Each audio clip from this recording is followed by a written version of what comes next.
Are you a fan of fighters vacating titles, champions vacating titles? No, I'm not at all, because it's so hard to get it, and it should mean more for you. And I think it did mean a lot to Josh, because he did incredibly hard to win it, and the first defence were as hard as you could like for anyone to get a title. Like obviously Lee Selby and Carl Frampton, but I think he's done the right thing to get rid of it. If he's not willing to defend against his number one challenger, rather than just drag them on further out of their careers, then get rid of it, let them fight for it. Hit number one, number two. That's fair enough.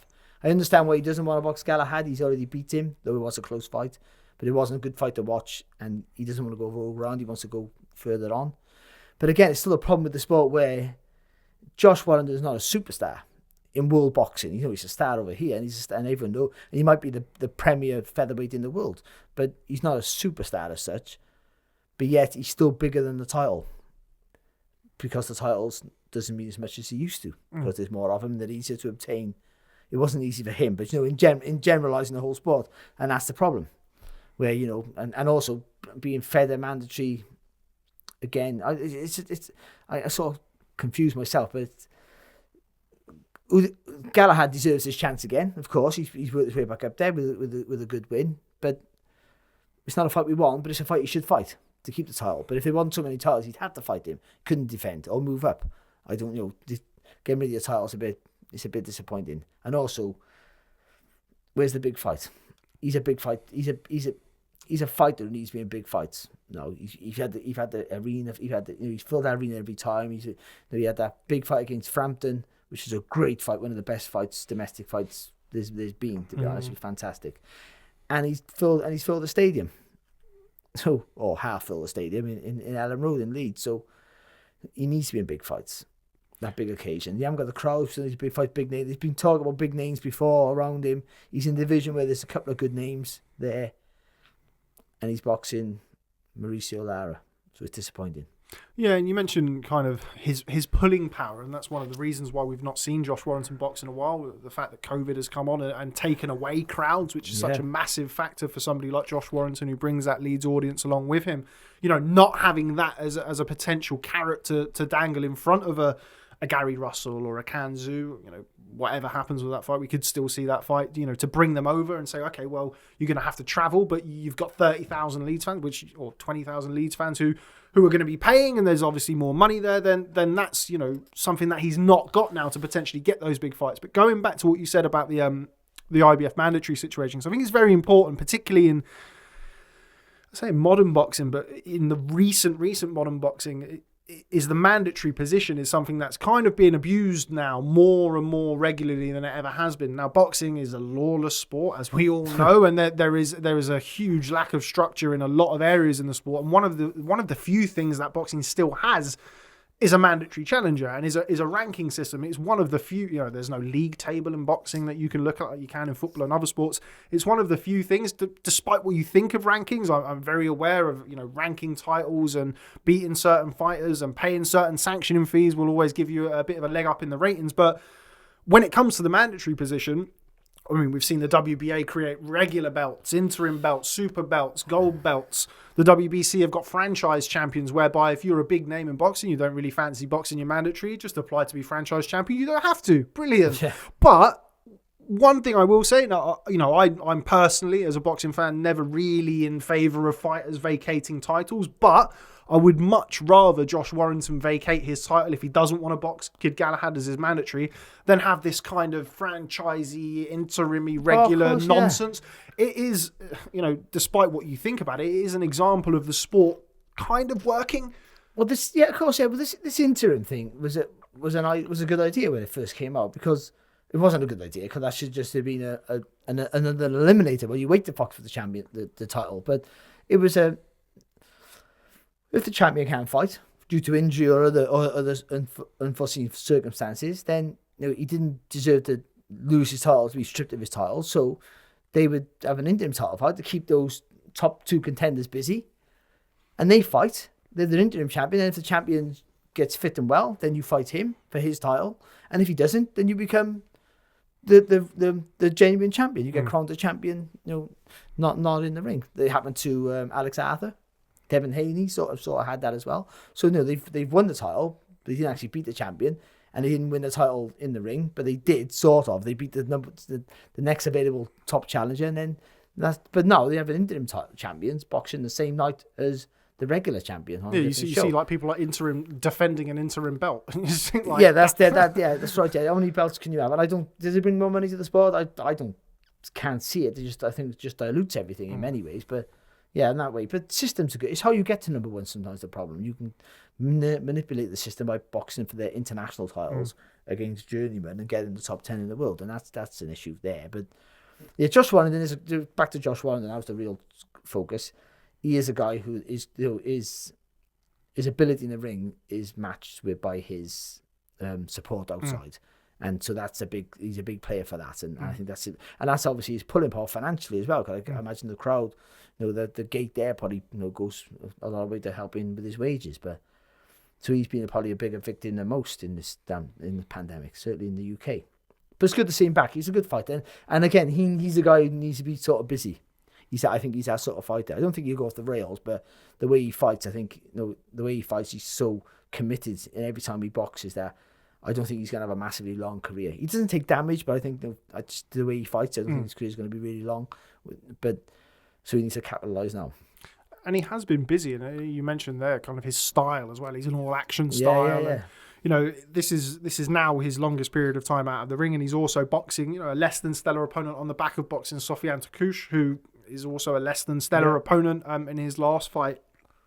So it's a difficult one for Josh really here to see, unless he has a big fight lined up afterwards. I think it's going to be difficult. I can't see Al Heyman.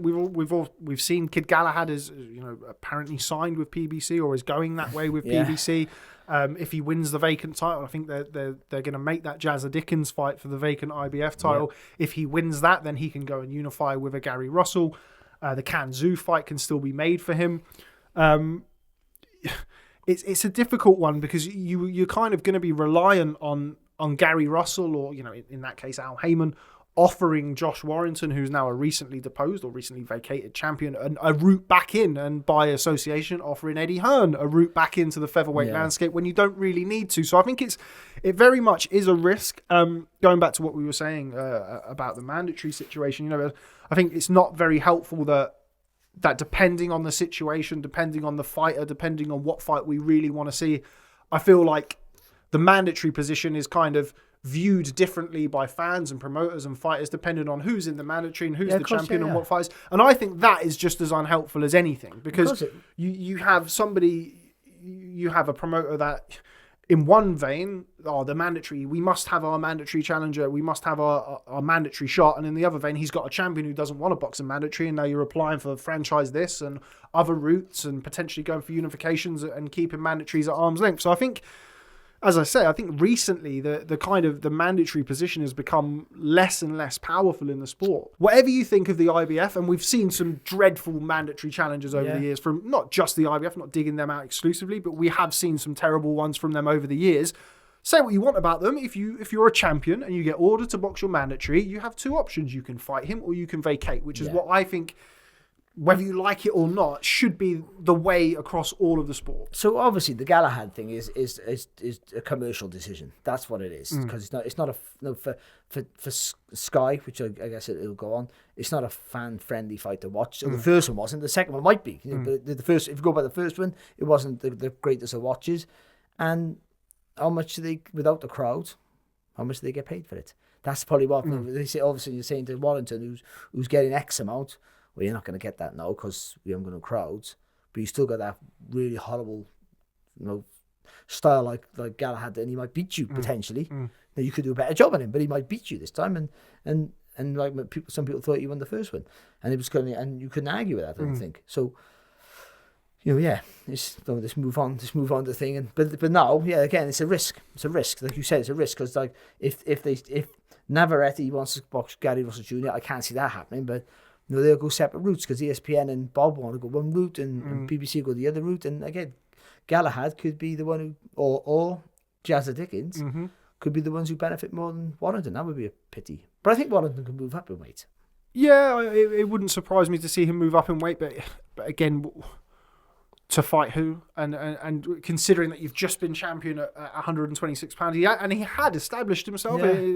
Whether it's him or Gary Russell, I think would probably be the two guys that you would pick as the 1 and the 2 of the division. He'd kind of established himself at 126 pounds, went over to Eddie Hearn, and then, you know, before he's even boxed with Matchroom in his second spell of Matchroom, he's now titleless. So it is a risk. Actually, if you put it down, if you just put it on paper, it sounds awful. Yeah, it doesn't sound great at all, and particularly when you have a domestic mandatory looming, because it's not like, you know, Galahad, we've seen him talking about it. We've seen him kind of shouting from the rooftops that Warrington's ducking him and Warrington's avoiding him. And as you say, if you just look at the facts of what's happened, it doesn't look great.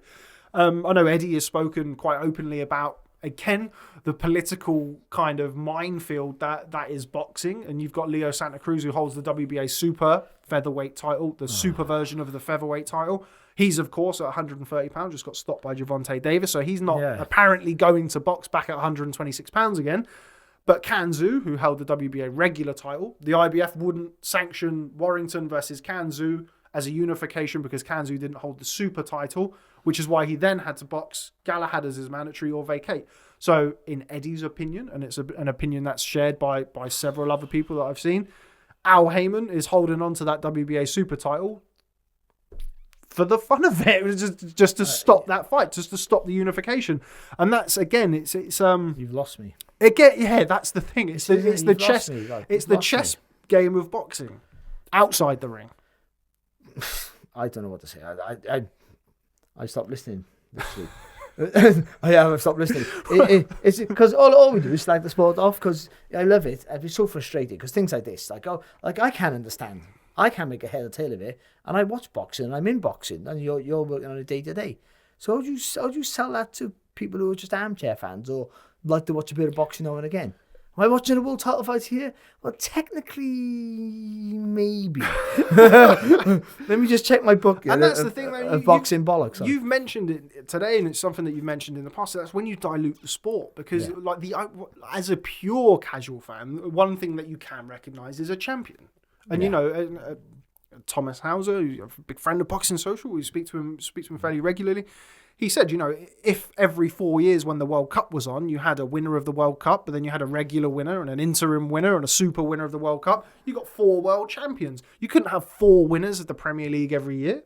Like, and it makes it too easy for non-boxing fans to be confused. I suppose in many ways that's their version of when the Champions League first came out. It's because the European Cup was like the best team in every league in the world in Europe, but you get the winner of that league. No, you had the top 4 or something. Top 5 in some instances. There you go. So top 5.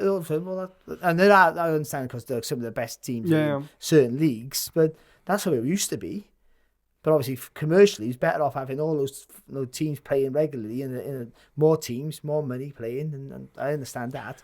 But if I think boxing don't quite work that way, it might work that way for the sanctioning bodies. So I think all these people trying to keep promoters happy, they're trying to keep fighters happy, and I think so. There's too many promoters and there's too many sanctioning bodies, and there's not enough in it for me.